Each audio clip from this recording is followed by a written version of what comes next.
Carrot తో నేను ఇట్లాగా గోరింటాకును పెట్టుకున్నాను, ఇట్లా ఎర్రగా పండింది అని నేను చెప్తే మీరు నమ్ముతారా? నమ్మరు కదా. అయితే నేను చేసి చూపిస్తాను, మీరు కూడా ట్రై చేయండి, అప్పుడు మీకు నమ్మకం వస్తుంది.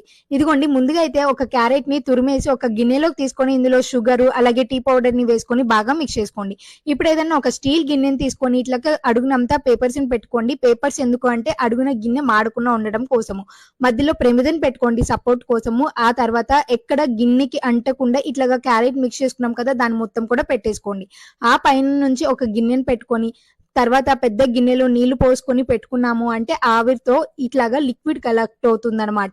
ఇప్పుడు ఆ లిక్విడ్ ని బయటికి తీసి మీకు కావాల్సినంత ఒక గిన్నెలోకి తీసుకొని ఇందులో కొంచెం నిమ్మరసము అలాగే గోపురం నుంచి తీసుకున్న రెడ్ కలర్ కుంకంని తీసుకొని బాగా మిక్స్ చేసుకొని గోరింటాకు కన్సిస్టెన్సీ వచ్చిన తర్వాత చక్కగా గోరింటాకు పెట్టుకొని ఒక 5 నిమిషాలు ఆగిన తర్వాత చేయి కడిగేస్తే చూసారు కదా ఎంత ఎర్రగా పండిందో. ట్రై చేయండి.